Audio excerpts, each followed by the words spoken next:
Hello guys, welcome to Rimpi's kitchen. এটা আমার second video. তো আজকে আমি একটা নিরামিষ রেসিপি নিয়ে এসেছি। একটু গেস করুন তো কী হতে পারে। চলুন আগে দেখে নিই কী কী আমাদের লাগছে। এখানে আমি আলু কেটে নিয়েছি, আর ঝিঙেগুলোকে আগে টুকরো টুকরো করে কেটে ধুয়ে আবার এগুলোকে শেপ করে কেটে নেব। আগে এগুলোকে ধুয়ে নিই, ধুয়ে আবার কেটে তারপর আসছি।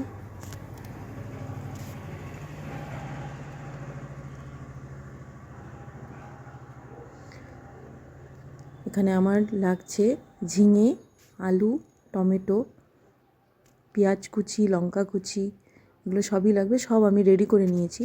পেঁয়াজটা পরিমাণে একটু বেশি লাগবে। আর যেটা হচ্ছে এই রেসিপিটার মেইন ইনগ্রিডিয়েন্ট সেটা হচ্ছে পোস্ত। এখন বুঝতেই পারছেন এটা কি হতে চলেছে। এটা হচ্ছে ঝিঙে পোস্ত।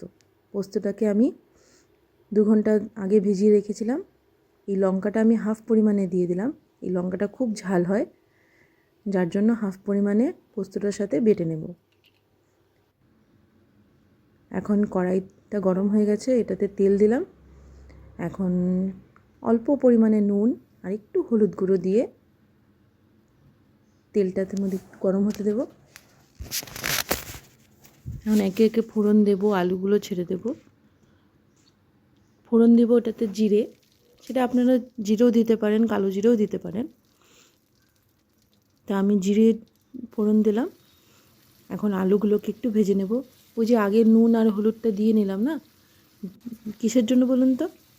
এটা দেওয়ার একটাই কারণ হচ্ছে এই যে আলুটা ভাজার সময় না আলুটা লেগে যাবে না কড়াইতে।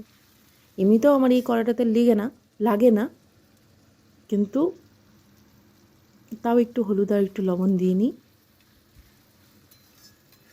এখন আমি আলুটাকে একটু লাল লাল করে ভেজে নেব। হালকা লাল লাল হয়ে গেলে এটাতে আর আমি নুন আর হলুদ এখন দেব না, একদম পরে গিয়ে বাকি নুনটা আমি দেব।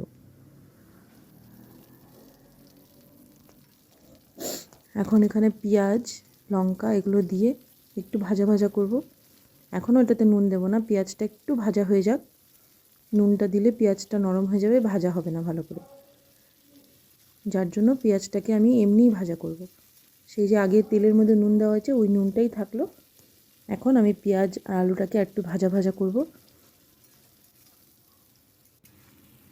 একটু ঢেকে দিয়েছিলাম, এখন ধরুন 2-3 মিনিট। এখন এই যে ঢাকনা ওঠানোর পরে দেখুন পেঁয়াজটা হাফ বয়েলও হয়ে গেছে, একটু একটু ভাজা ভাজাও হয়ে গেছে।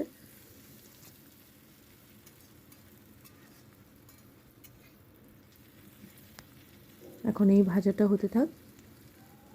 এখন আমি দেবো ওটাতে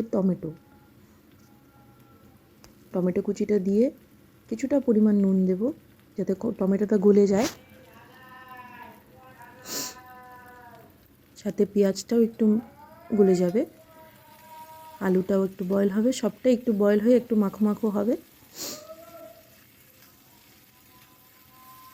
এখন একটু ঢেকে দেব, ঢেকে দিয়ে 2 মিনিট 2-1 রেখে দেব, দিয়ে এটা হতে থাক। তারপরে আস্তে আস্তে ঝিঙেটা দেব।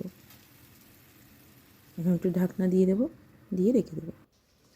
আজকে ওয়েদারটা এত বাজে করেছে না, সকাল থেকে বৃষ্টি বৃষ্টি বৃষ্টি, উফ আর ভালো লাগছে না। একভাবে বৃষ্টি হয়ে যাচ্ছে। এই যে দেখুন এখন আলু, টমেটো, পেঁয়াজটা একটু মাখো মাখো হয়ে আসছে, আর একটু হবে।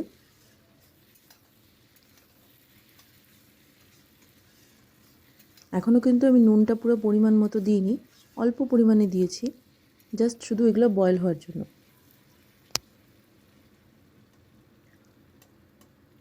আপনারা কিভাবে করুন পোস্ত বাটা দিয়ে ঝিঙে পোস্ত কিভাবে করুন একটু জানাবেন।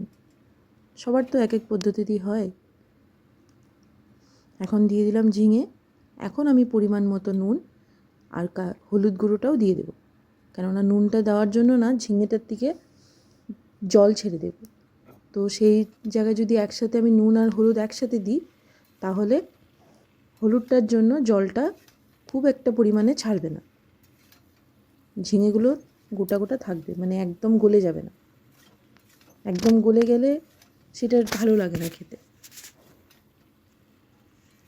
এখন আমি ভালো করে মিশিয়ে তারপর ঢাকনা দিয়ে নেব। এবার ঢাকনা খুলে দেখুন জলটা কিন্তু সেই পরিমাণে ছেড়ে দেয়নি, অনেকটা টাইম ঢাকা ছিল। বেশ ঝিঙেগুলো একটু গোটা গোটা আছে। একদম গলে গেলে না রেসিপিটা দেখতেও ভালো লাগে না, আর খেতেও জানি ভালো লাগে না, কেমন যেন একটু লাগে।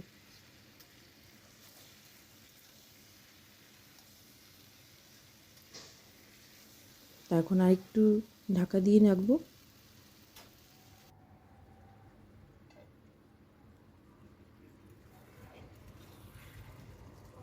আর একটুক্ষণ ঢাকা দেওয়া ছিল।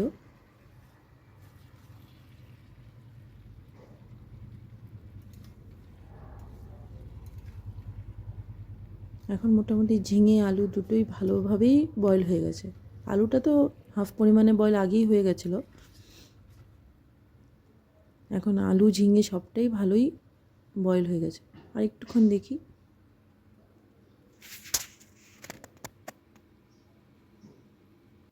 তেলটা কিছুটা ছেড়েও দিচ্ছে। এখন দেখুন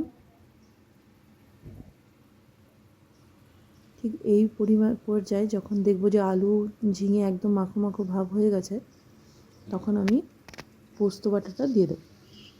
পোস্ত বাটাটা যখন করেছি সেখানে একটু পরিমাণে নুন দিয়েছিলাম, আর একটু চিনি দিয়েছি, আর সেই লঙ্কার টুকরোটা তো দেখিয়েছেন,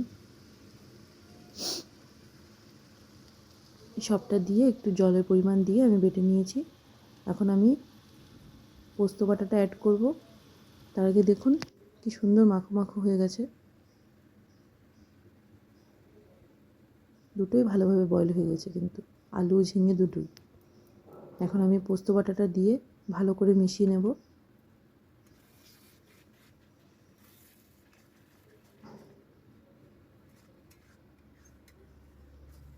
এখন আমি আর নুন অ্যাড করব না, যা অ্যাড করার হয়ে গেছে আমার, আর নুন লাগবে না।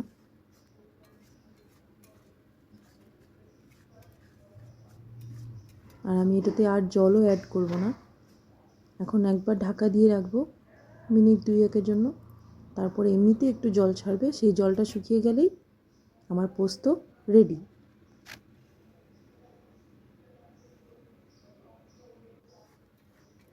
দেখুন আমি 2 মিনিটের মতো ঢাকা দিয়ে রেখে দিয়েছিলাম। এখন দেখুন একটু জল জল ছেড়ে দিয়েছে, এই জলটা হালকা শুকিয়ে যাবে, তারপর হয়ে যাবে।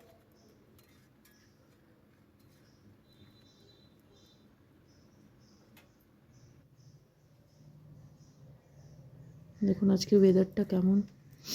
গাছে বেশি জলও দিতে হবে না, এটা আমার ব্যালকনিতে গার্ডেন করেছি ছোট ছোট। কী গাছ বলুন তো এটা? লঙ্কা গাছ। আমার খুব ভালো লাগে, খুব ইচ্ছে যে আমি আমার বাড়িতেই লঙ্কা হবে, সেই লঙ্কা নিয়ে গিয়ে আমি রান্না করব। জানি না কবে লঙ্কা হবে, কিন্তু আমার খুব ইচ্ছে। দেখা যাক কবে হয়। চলুন দেখি আমাদের পোস্ত কত দূর হয়েছে। বাহ, এ তো অনেকটাই হয়ে গেছে। এখন আমি লাস্ট ইনগ্রিডিয়েন্ট, যেটা নাকি সব থেকে ইম্পর্ট্যান্ট, সেটা হচ্ছে কিছুটা পরিমাণ সর্ষের তেল। পোস্ত বাটা, পোস্ত দিয়ে যে কোনো রান্নাতে যদি লাস্টে নামানোর আগে যদি একটু সর্ষের তেল না দেন না, তাহলে সেটার পোস্তটার টেস্টটাই আসবে না। এখন আমি একটু ঢাকা দিয়ে রাখবো।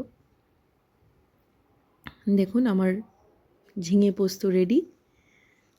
আপনাদের কেমন লাগলো একটু জানাবেন, কমেন্ট করবেন, প্লিজ শেয়ার করবেন, সাবস্ক্রাইব করবেন, আমাকে একটু সাপোর্ট করুন। আমি আগামী দিনে আরও ভালো ভালো রেসিপি আনার চেষ্টা করব। কেমন লাগলো এটা কিন্তু জানাবেন। Thank you, tata, by.